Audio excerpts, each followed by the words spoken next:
kalaupun ingin disampaikan keluar ataupun masalah itu bocor di luar, segera melakukan klarifikasi gitu, bahwa ya memang ada sedikit diskusi ya kayak gitu kan, dan perdebatan, ya itu hal yang wajar misalnya gitu kan. Tetapi ya ini sudah diselesaikan gitu, dan sudah ada solusinya, dan ini sebenarnya akan berjalan dengan baik. Nah, daripada kita ributin ngomongin itu, ya mendingan ngomongin industrinya. Ya masuk akal juga sebenarnya. Masuk akal ya? Karena memang harusnya memang ada di forum yang kecil tadi kan yang disampaikan Bang Pangi ya, bahwa harusnya semua masalah itu diselesaikan di forum yang kecil, tidak perlu sampai ke forum yang besar, tidak perlu sampai ke media sosial bahkan gitu. Kenapa ya? Karena nanti akan menimbulkan spekulasi-spekulasi di tengah masyarakat, termasuk kita nih sekarang. Kan kita mikir kan, gitu, dan kemudian kita menganalisa mulai dari gestur, mulai dari kalimat, ya kan, gitu, sampai akhirnya, oh ini kayaknya marah, oh ini kayaknya udah damai, kayak gitu-gitu kan. Ya kalau kita lihat kalimatnya Pak Santi marah banget ya. YTH loh posisinya ini menurut keyakinan saya gitu kan. Menurut keyakinan saya memang Pak Menteri KKP ini marah dengan kalimat itu tadi gitu kan.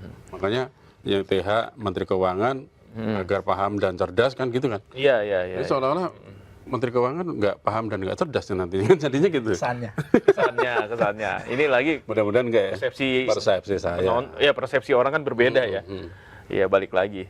Tapi memang ini jadi satu hal yang mestinya bisa dijadikan catatan juga ya sebenarnya gitu. Nggak apa-apa tadi debat ataupun saling kritis di antara menteri itu sebenarnya nggak masalah. Dinamika kabinet itu memang harus hidup kan, nggak serta-merta semuanya jadinya akhirnya kalem-kalem aja tapi masalahnya banyak, itu malah justru nggak sehat gitu. Tapi kalau misalnya saling kritis terus kemudian saling tanggap gitu, itu juga jadi satu hal yang positif. Tapi balik lagi gitu, apakah memang perlu gitu ya kan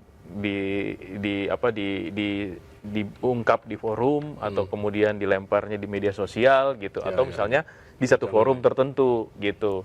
Ini kasus kayak gini bukan kasusnya, maksudnya persoalan dinamika politis seperti ini kayaknya baru ini ya Mas ya? Kayaknya.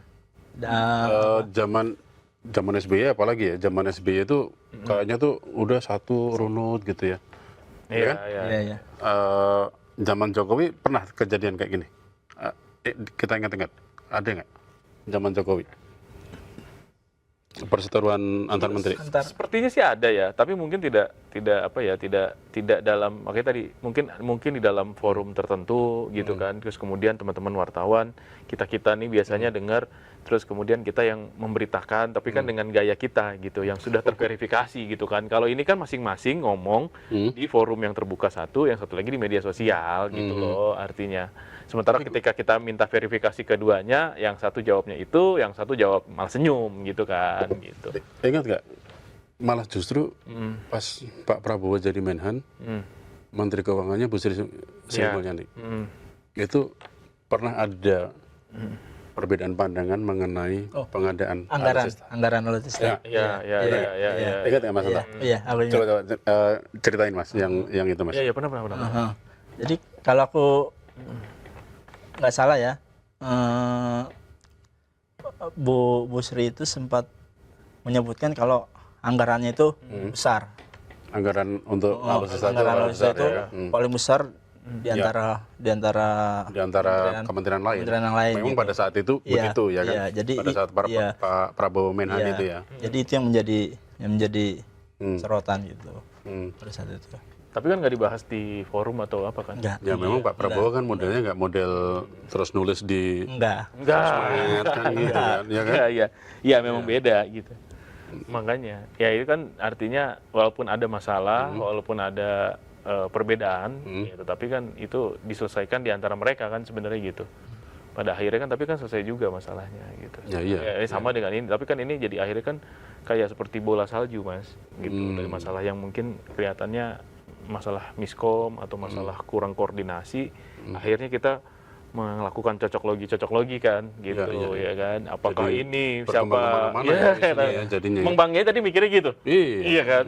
Yang ini kekuatan dari mana itu kan udah apalagi di satu kekuatan siapa, waduh, kemarin yang bakar laut. Nah itu dia, makanya itu kan akhirnya nggak tahu juga ya mesti kemana ya artinya ya itu kan spekulasi yang disampaikan ini sebagai contoh ya, bahwa memang spekulasi itu bisa kemana-mana gitu. Makanya kemudian ya ini yang harusnya bisa bisa diminimalisir kan sebenarnya gitu. Bahwa persoalan-persoalan yang terjadi di dalam kabinet tetap di kabinet gitu.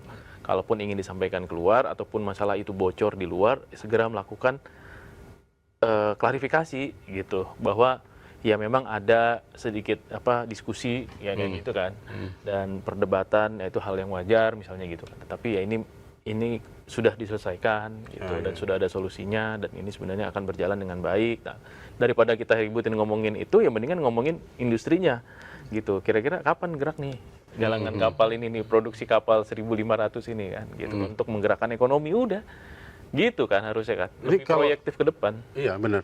Kalau dilihat dari sekarang nih posisinya industri galangan kapal sendiri di Indonesia, itu kondisinya seperti apa, Mas?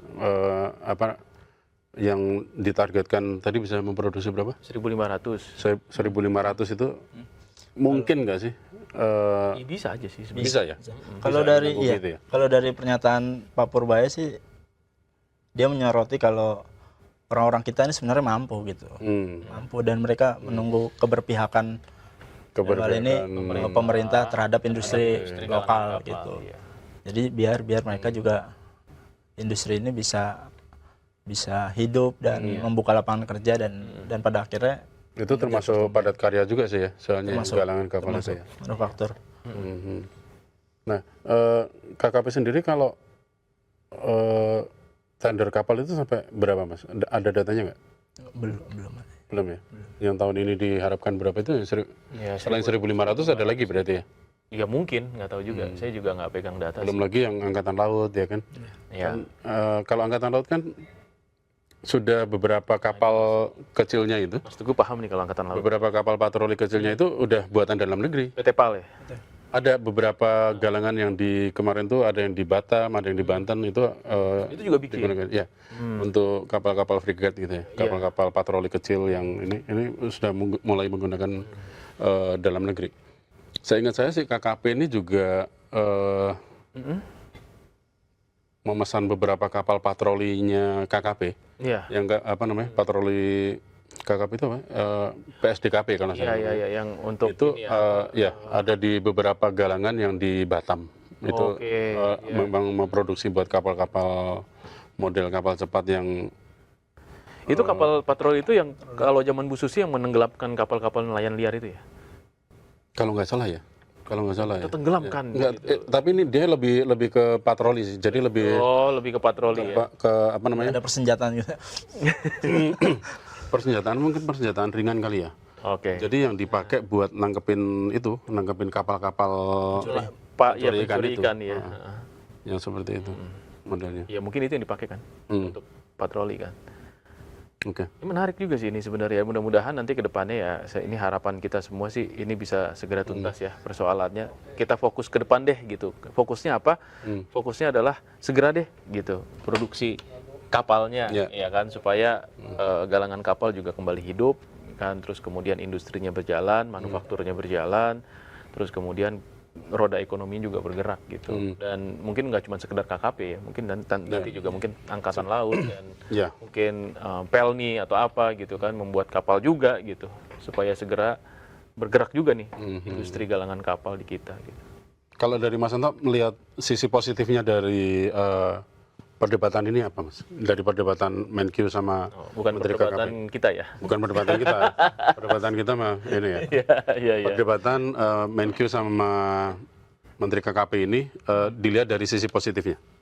Kalau dari positifnya intinya ada keberpihakan pemerintah gitu. Maksudnya pemerintah aware dengan kondisi industri, dalam hal ini industri kapal, kan yang diuncuatkan Purbaya kan keberpihakan pemerintah gitu. Betul. Pada akhirnya sih kita pengen lihat hasil akhirnya dari perdebatan ini gitu. Apakah memang benar untuk keberpihakan industri lokal atau seperti apa gitu. Dan selama ini juga impor kan cukup banyak juga gitu untuk kapal. Itu ya pendapat sisi positifnya. Mas Andri ada pandangan lain? Tadi yang saya sampaikan gitu. Jadi kita selesaikanlah udah gitu ya, nggak perlu berlarut-larut lah konflik di internal kabinet. Dan harapannya mudah-mudahan ini ke depannya ya menjadi catatan juga gitu bahwa memang perlu dinamika, tetapi penempatan pembicaraannya itu juga harus diatur gitu. Di mana? Apakah di ruang yang kecil tadi yang disampaikan Bang Pangi juga, yaitu lebih baik dibanding harus bicara di forum atau di media sosial. Ya, terus kemudian yang fokus sekarang adalah kira-kira industri ini gimana gitu. Tadi yang disampaikan Mas Anto ya kan, keberpihakan pemerintah ini harus benar-benar nyata dirasakan, terutama untuk industri galangan kapal yang padat karya. Bukan hanya galangan kapal ya harusnya ya. Harusnya semua industri betul. dalam negeri, keberpihakan pemerintah, ya kan, keberpihakan negara dalam hal ini. Semoga industri lokal. Ya, itu tadi mendukung ekonomi bisa melaju ya kan. Betul. Jadi 8% kan. Iya. Targetnya. Ya. Ya. Oke, makasih banyak Mas Anto ya atas diskusi kita sore hari ini di Intokomen. Ya. Sampai ketemu lagi di Intokomen berikutnya teman-teman. Assalamualaikum warahmatullahi wabarakatuh. Waalaikumsalam.